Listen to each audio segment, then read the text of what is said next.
ভারত যেভাবে হাসিনাকে রক্ষা করছে, এই উপমহাদেশের পশ্চিম দিকে একটা কাশ্মীর আছে, পূর্ব দিকে আরেকটি কাশ্মীর সৃষ্টির চেষ্টা করছেন ভারত। ভারতের যে একটি প্রাচীন আর্য সমাজের আধিপত্য বজায় রাখার যে একটা প্রচেষ্টা, সেটাও কোনোভাবে আমার কাছে মনে হয়েছে। কারণ দক্ষিণের কৃষ্ণা কাবেরী নদীতেও বাঁধ দিয়ে এই বৈষম্য করা হচ্ছে, যে এখানেও ভারতের অভ্যন্তরেও আন্দোলন চলছে। এবং প্রখ্যাত লেখক অরুন্ধতী রায় প্রায়ই এই আন্দোলনের সাথে সামিল হয়ে অত্যন্ত সোচ্চার থাকেন। তো যেটাকে আমরা আর্যবর্ত বলি আর কি, উত্তর ভারতীয়, এদের সেই প্রাচীন কাল থেকে আপনারা জানেন অশ্বমেধ যজ্ঞ করার একটা অভ্যেস আছে, যে তারা যাগযজ্ঞ করে ঘোড়া ছেড়ে দেবে এবং প্রান্তিক রাজারা যদি কেউ সেটাকে আটকে দেয়, তাহলে বুঝতে হবে সেই রাজা কেন্দ্রীয় সম্রাটের প্রতি অবজ্ঞা করছেন, সুতরাং সেই দেশ দখল করতে হবে। এই যে একটা ডক্ট্রিন তাদের মাথার মধ্যে কাজ করে, সেখান থেকে তারা এখনও সরে যায়নি। তারা যেটি করবেন সেটি অবধারিত, সেটা অবশ্যই পালনীয়, সেটার কোনো ব্যত্যয় হবে না। এই নীতি, সেটা আমরা যেটাই বলি না কেন, চাণক্য নীতি বলি বা অন্য যে কোনো ডক্ট্রিন বলি না কেন, তাদের হৃদয়ের অভ্যন্তরে এই ধরনের একটি কাজ করছে। ভারত পাকিস্তান একটা ছোটোখাটো সংঘাত হয়ে গেল, বাংলাদেশের সরকার বা জনগণ চেয়েছে, শান্তি চেয়েছে, এটা দ্রুত থেমে যাক, এটা চেয়েছে, কেউ কোনো পক্ষ অবলম্বন করেনি। কিন্তু আপনি বয়ানগুলো যদি দেখেন, লক্ষ্য করেন, দেখবেন যে এই ভারত পাকিস্তান যুদ্ধে পাকিস্তানকে তো যেভাবে তুলোধনা করা দরকার করছেই, তাদের মিডিয়া, অবশ্য সেখানকার মানুষও বলে গদি মিডিয়া, মানে গদির সাথে সংশ্লিষ্ট যে মিডিয়া, তো এরা যেভাবে বয়ান তৈরি করেছে, অপপ্রচার ক্রমাগতভাবে দিয়ে গেছে, এবং এই অপপ্রচারের ব্যাপারে আন্তর্জাতিকভাবেও কিন্তু প্রতিবাদ এসছে। তারা বাংলাদেশকেও টেনে নিয়ে আসছে এই অপপ্রচারের সাথে। সামাজিক গণমাধ্যমের সাথে যারা জড়িত, তারা বলছে যে এই বাংলাদেশকে ৭১ সালে আমরা সহযোগিতা করেছি তাদের স্বাধীনতার জন্য, কিন্তু এটা ভুলে গেলে চলবে না, ওদের ভিতরেও কিন্তু এক ধরনের পাকিস্তান আছে। রূপক অর্থে তারা অন্য একটি কথা বোঝাতে চাচ্ছেন, তাদের হৃদয়ের মধ্যেও একটা পাকিস্তান আছে। তো এই যখন মেন্টালিটি, এই যখন মানসিকতা, আমরা সেইখান থেকে সমমর্যাদা সম্পন্ন কোনো কিছু পাবো, এটা আশা করা যায়। ভারতীয় যে পানি আগ্রাসনের বিরুদ্ধে আমি তখন ক্লাস 10-এ পড়ি, আমার এখনও মানে ম্যাট্রিক পরীক্ষা দিচ্ছি, ৭৬ সাল। ঘটনাটা তো হয়েছে ফারাক্কাতে গেছে, রাজশাহীতে জমায়েত হয়ে তারপরে কানসাটের দিকে মিছিলটা গেছে। তো মানুষের যে উত্তেজনা, উদ্দীপনা, এবং সারা বাংলাদেশ থেকে যেভাবে ঝাঁকে ঝাঁকে মানুষকে সেদিন রাজশাহীর স্টেশনে নেমে মাদ্রাসা মাঠে উপস্থিত হতে দেখেছি, ঝমাঝম বৃষ্টি, সেই বৃষ্টির মধ্যে এই প্রতিবাদের জন্য মজলুম জননেতার যে আহ্বান, সেটিকে প্রতিপালন করার জন্য মানুষের যে আকুতি, যে আগ্রহ, সেই মানে অল্প বয়সেই একজন কিশোর বা তরুণ, ক্লাস 10-এ পড়ি, আমি সেদিন সেটা লক্ষ্য করেছি। মাত্র ৩.৫ বছর আগে যে দেশটি আমাদের স্বাধীনতা যুদ্ধে সমর্থন দিয়েছে, সহযোগিতা করেছে, তাদের এই চণ্ডনীতির কারণে পানি আটকে দেওয়ার ফলে যে বিশেষ করে পদ্মার উভয় অঞ্চল, অর্থাৎ খুলনা বিভাগ এবং রাজশাহী বিভাগ যে মরুময় হয়ে যাবে, এই সম্ভাবনায় মানুষ কিভাবে প্রতিবাদে ফেটে পড়েছিল, সেটা আমি সেদিন স্বচক্ষে দেখেছি। এক জাতীয়তাবাদী নেতার আহ্বান এবং আরেক জাতীয়তাবাদী নেতা ভেতর থেকে সেটিকে সহযোগিতা করেছেন, ট্রেন দিয়েছেন, খাদ্য দিয়েছেন, চাল পাঠিয়েছেন, রাজশাহী, চাঁপাইনবাবগঞ্জ, কানসাটে মানুষটা যাতে কোনো ধরনের দুর্ভোগে না পড়ে মেডিকেল টিম পাঠিয়েছেন। সেই জাতীয়তাবাদী নেতা হচ্ছে শহীদ রাষ্ট্রপতি জিয়াউর রহমান। তিনি সরকারে ব্যবস্থাপনাটা নিয়েছেন, আর রাজনৈতিক নেতৃত্ব দিয়েছেন মৌলানা আব্দুল হামিদ খান ভাসানী। মানুষের সেই স্বতঃস্ফূর্ততা আজও আপ্লুত করে, আজও উদ্বুদ্ধ করে।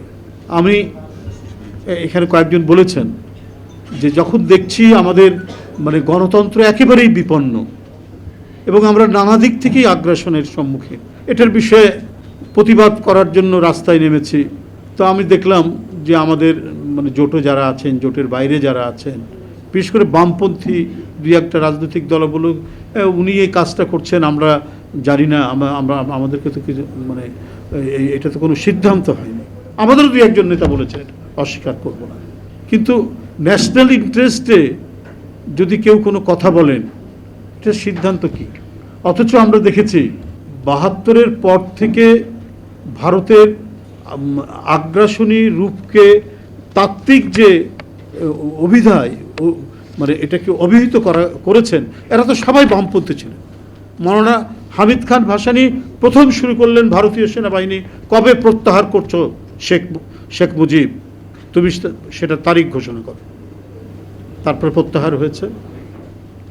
এরপরে দেওয়াল লিখন থেকে প্রত্যেকটা জায়গায় আমরা দেখেছি ভাসানী ন্যাপ, সিরাজ শিকদারের সর্বহারা পার্টি, হক তোহা সাহেবের সাম্যবাদী দল, মতিন আলাউদ্দিন সাহেবের পূর্ব বাংলা কমিউনিস্ট পার্টি, এমনকি জাসদ, যাদের দেওয়াল লিখনে কোথাও ভারতীয় আধিপত্যবাদ সম্প্রসারণবাদের বিরুদ্ধে রুখে দাঁড়ানোর বক্তব্য লেখা ছাড়া অন্য কোনো লেখা আমি দেখিনি। আবার ডান দিকে যিনি বসে আছেন আজকের প্রধান অতিথি, আমি তাকে দেখেছি যে এই আমরা এই ন্যাশনাল ইন্টারেস্টে যদি কথা বলি, সে যেই হোক না কেন, যার বিরুদ্ধেই যাক না কেন, ওনার একটা অকুণ্ঠ সমর্থন আমি সবসময় পেয়েছি। এই প্রেস ক্লাবে অনেক দিন আগে আমি আজও উদ্বুদ্ধ হই, যেভাবে একটি বক্তব্য উনি রেখেছিলেন, বলে ভারত যেভাবে হাসিনাকে রক্ষা করছে, এই উপমহাদেশের পশ্চিম দিকে একটা কাশ্মীর আছে, পূর্ব দিকে আরেকটি কাশ্মীর সৃষ্টির চেষ্টা করছেন ভারত। ওনার কথা, উনি একজন মুক্তিযোদ্ধা, একবার রণাঙ্গনের মুক্তিযোদ্ধা, ফ্রিডম ফাইটার, অকুতোভয় ফ্রিডম ফাইটার। আজও এ ধরনের মানুষ আমাদের সমাজে আছে। আমি যদি এই জাতীয়তাবাদী নেতাদের ধারাবাহিকতায় যাই, কখনো আমি দেখিনি যে ন্যাশনাল ইন্টারেস্টে যে কোনো আগ্রাসনের বিরুদ্ধে কথা বলতে তারা কখনো থমকে গেছেন। মৌলানা আব্দুল হামিদ খান ভাসানী, শহীদ রাষ্ট্রপতি জিয়াউর রহমান, দেশনেত্রী বেগম খালেদা জিয়া, এবং আমাদের যে বর্তমান ভারপ্রাপ্ত চেয়ারম্যান, তারও বক্তব্য বিবৃতি প্রত্যেকটিতে দেখবেন ন্যাশনাল ইন্টারেস্ট এবং আমাদের গণতন্ত্রকে যেভাবে বিপন্ন করা হয়েছে একজন প্রতিভূ তৈরি করে শেখ হাসিনার মতো, তার মধ্যে দিয়ে তারা তাদের ইন্টারেস্ট রক্ষা করার যে প্রচেষ্টা চালিয়েছেন, এর বিরুদ্ধে অসংখ্য বক্তব্য তার রয়েছে। আমরা আমাদের মাটির গভীর থেকে আমরা এই নেতৃত্ব পেয়েছি বলেই আমরা আমাদের জাতীয় স্বার্থের বিরুদ্ধে যারা কাজ করছে তাদের বিরুদ্ধে আমাদের যতটুকুই সামর্থ্য থাকুক, আমরা সেটা নিয়ে কথা বলেছি, রুখে দাঁড়ানোর চেষ্টা করেছি, এবং আন্তর্জাতিক ফোরামে জাতিসংঘে এটা উত্থাপনও করেছেন আমাদের নেতৃবৃন্দ।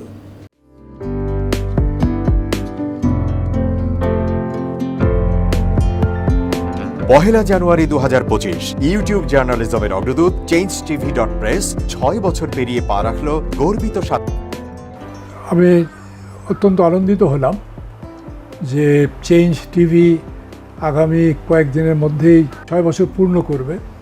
আর হাঁটি হাঁটি পা পা করে চলা শুরু করে এখন সে বেশ দৌড়াদৌড়ি করছে বলা যেতে পারে। ও নামটাও অত্যন্ত বলবো যে সিগনিফিক্যান্ট, যে চেঞ্জ, এই গণঅভ্যুত্থান কিন্তু চেঞ্জ চেয়েছে। সেই হিসেবে তোমার টেলিভিশনের, তোমার এই চ্যানেলের নামের একটা যথেষ্ট মিল পাওয়া যায়। আমার প্রত্যাশা যে এই গণঅভ্যুত্থানের যে প্রত্যাশা, যে আশা আকাঙ্ক্ষা, চেঞ্জ টিভি সেটিকে এগিয়ে নিয়ে যাবে। তোমাকে শুভেচ্ছা। চেঞ্জ টিভি যারা সম্পৃক্ত আছেন, যারা কর্মী আছেন, সামনে পেছনে সকলকে আমার শুভেচ্ছা। changetv.press এক ফোঁটা হলুদও নেই। Online TV channel change TV 6 বছর ধরে ওনারা কাজ করে যাচ্ছেন। ইতিমধ্যে জনগণের হৃদয়ে স্থান করে নিয়েছেন। প্রায় 22 লাখ সাবস্ক্রাইবার আছে। আর যে কোনো অনুষ্ঠান 10 লাখের মতো মানুষ এটা প্রতিদিন মানুষ দেখে থাকে। আমিও এই চ্যানেল নিয়মিত দেখি।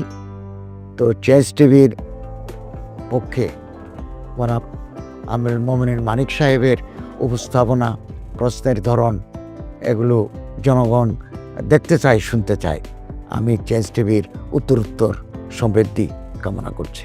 changetv.press, এক ফোঁটা হলুদও নেই।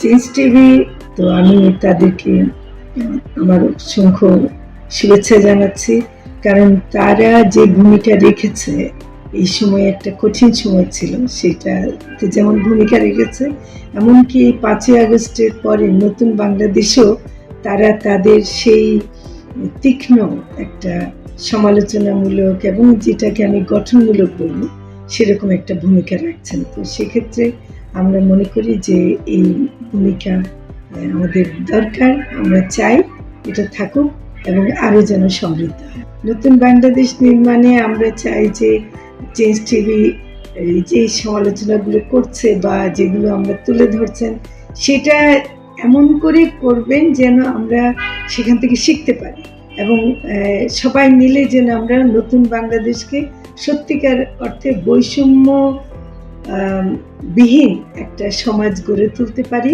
সেটা আপনারা সহজ চেষ্টা করুন। changetv.press, এক ফোঁটা হলুদও নেই।